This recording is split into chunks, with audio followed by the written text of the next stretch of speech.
Good evening, everyone. Welcome to Sociology Analytica. This is Pooja, Prasanna, your sociology faculty. So today I'm going to discuss the last thinker, and that is A R Desai. So this is a pretty much straightforward question. I've taken the question from previous year itself. That is, elaborate A R Desai's perspective to study Indian society. It's a 10-marker question. See, this is actually an open-ended question. That is, you can technically write everything, whatever you know about A R Desai and how he has studied Indian society. So, but see, just because you can write anything doesn't mean that you should like write random stuff. Start with, give priority to the questions, priority your points. Start with the important points, how he has studied, which methodology he has used, which perspective he has used, and then you can go on to write some of the other points of A R Desai. Okay, so what you can do is, see, you must be knowing A R Desai is a Marxian. Okay, he has studied Indian society from the Marxian lens. So you have to start, you can start your A R Desai answer of that, how he was influenced. He was influenced by Karl Marx, Engels, and then Trotsky. So this, you can just write that. And then you must see, you also have to write that A R Desai is a doctrinaire Marxist. A R Desai is a doctrinaire Marxist. That is, who is a doctrinaire Marxist? So a doctrinaire Marxist is someone where they base their understanding on that a fixed belief rather than considering the practical problems. That is, see, basically they don't want to understand the practical problems, whatever it is happening. Okay, so instead of understanding the actual reality, what they'll be doing, they'll be understanding only from a particular lens. And if you're Marxist, which lens you'll be understanding? You'll be understanding from the economical infrastructure lens, or you'll be understanding from the class lens. See, for example, in Indian society, see, whenever you talk about Indian society, few things are always there. What is that? Indian society is nothing but caste society. Indian society is also nothing but, Indian society has culture, Indian society has religious angle. Okay, religion, culture, caste, these are the few aspects of an Indian society. So if you're studying Indian society, you cannot possibly neglect these aspects. You cannot possibly neglect that because of these social institutions, there will be problems, there will be whatever social interactions will be there, more or less it will be based on these structures. Understand? But what did this A R Desai do? A R Desai to a greater extent completely neglected these aspects, and he only studied from what perspective? He only studied from the class aspect or the capitalistic theory, whatever the Karl Marx has given. He has studied from that particular aspect even on the Indian society.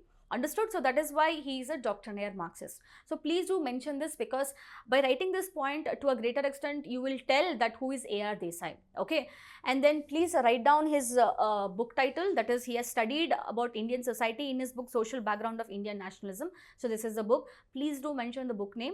And then subsequently, he has, the way Karl Marx has studied the society in general from the dialectical historical materialism, A R Desai has also directly taken the dialectical historical materialism of Karl Marx and he has applied that to the Indian society. Okay, see, I'm not going to go and explain what is dialectical historical materialism, because this you would have done in Karl Marx itself. He has simply directly, he has been influenced by Karl Marx and he's just used the Karl Marx theory and he has studied Indian society. Next, moving on. See, as I was telling about this, that he has given very less importance to culture, religion, caste, etc., etc. Please, elaborate that particular part, because this is very much important. Okay, he gave less importance to culture and religion as a center of society, center of the study of Indian society. Instead, what he did, he traced a tradition in terms of material relationship. See, for example, Indologist, or even M.N. Srinivas. See, M.N. Srinivas is a structure functionalist. Though he is a structure functionalist, he gave little importance to culture. Okay, when he studied Sanskritization, dominant caste, westernization, in all those things, he has actually given importance to culture of Indian society, along with giving importance to structure. And Indologists, you should be knowing who are Indologists. Indologists usually will be giving the main central tenet or main central focus on culture itself. But then what did Desai did? Desai did not study the tradition from the culture per se, but he studied from the material relationship. That is, who is controlling the material, who is controlling the mode of forces of production. Okay, whosoever is controlling the forces of production, they'll be controlling the society. So this is how A R Desai also studies, just like how the way Marx studies. Okay, so he says culture is rooted in the economical infrastructure. See, whatever the culture of the society, okay, see for example, India had feudal culture, okay, India had feudal culture. Why? Because the economic infrastructure was feudal economic system. But then later what he says, after the coming up of British, the culture actually changed, the culture of Indian system itself changed. Why? Because economic infrastructure came, because Britishers brought a capitalistic society along with them to the Indian society also. Understand? So he says culture is rooted in the economic infrastructure. It is not rooted in caste, it is not rooted in religion, it is rooted with respect to what? With respect to economic infrastructure. Please do write this point. Next, he has also used comparative study. See, most of the Marxists, almost every Marxist will be using comparative study, because by using comparative study they can actually understand or understand two different society, how one society is there, how other society is there, or they can also compare two different time period. Okay, most of the time they will be comparing two different time period of the same society. Okay, why? Because to identify the contradictions whichever is present in the society. Same approach has been also been taken by A R Desai. Next, his approach emphasized on suggestions of the alternative rather than understanding. See, if you remember G.S. Gure, what G.S. Gure said, let's not give suggestions to the problem. Okay, let's not give suggestions to the problem. Let's not give alternatives to the problem. Instead, let's try to understand the problem. If we understand whatever it is, then, by default, we will have, understanding of the society. Then, we may not even need to give suggestion.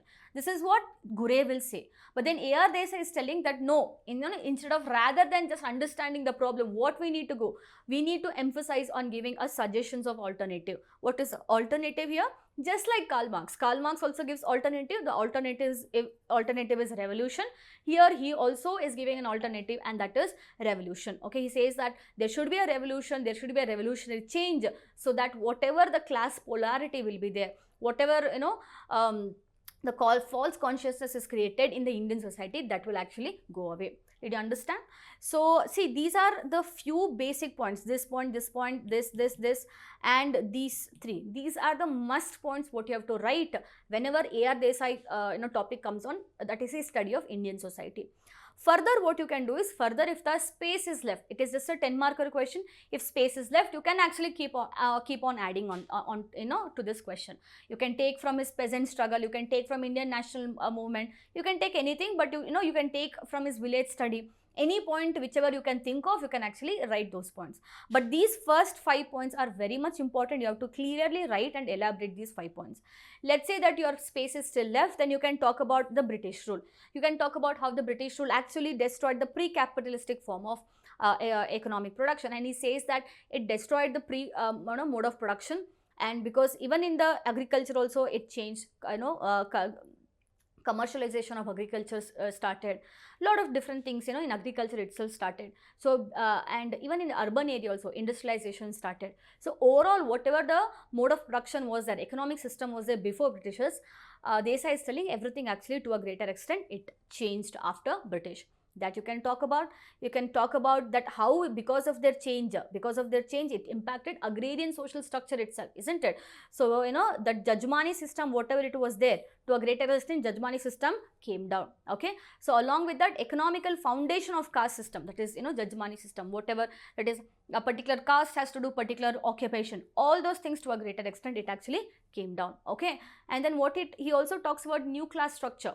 So, because of this, new emerging classes came up, because before that there was no as such class structure in Indian society, because there was mostly a caste structure. But now we can for the first time see a class structure, and also not just one or two clusters, there were multiple different class structures which emerged both in rural area as well as in urban area.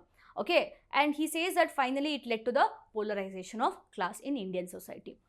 Then you can also talk about the exploitative nature of state. See, he actually talks about it in detail, that before before independence, Britishers were were having this exploitative agenda, but after independence also, we thought that Indian government would do something for the welfare of the society, but it did not do anything for the welfare of the society. It continued showing its exploitative nature. Did you understand? And then you can write about that the solution. What is the solution? You can write that the only solution according to Desai is revolution. If revolution comes, then this exploitative nature of capitalistic society will actually come to an end. So see, All I'm saying is it is based on what the marks is. The first 5 points you have to write. The next points, whatever it is, if it is 15 marker, write some. If it is 20 marker, write more and elaborate more. Did you understand? And finally, what you can do is write little bit of criticism, at least 2 points of criticism. What is the first thing? He refused to see the alternative reality. What is the alternative reality? That reality from other lens. Okay, for him, the only reality was, coming down of capitalistic society. See, that is not the only reality, isn't it? There are multiple reality. He could have studied from any other perspective, but he only chose to study from Marx, and he retained with Marxian lens only.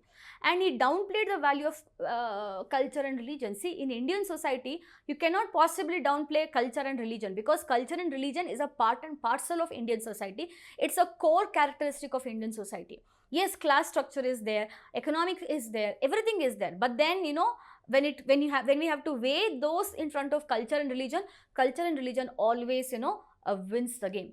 So you cannot possibly neglect culture and religion when we study Indian society. But then A R Desai did neglect all these aspects. Okay, so you can end your answers with some of the criticism of Desai. Did you understand this? So it's a pretty much simple question. All you have to do is you have to remember a few points. You have to prioritize the point. You have to write the good points, which is more relevant first, and then you can subsequently go with the less relevant points. Okay, did you understand? So tomorrow I'm gonna come up with a new question on A R Desai. I'll see you all tomorrow. In case if you have any queries, you can drop your messages in the comment section. I will read all the messages. I will also keep reading all of your answers also. Okay. I'll see you all tomorrow. Thank you so much.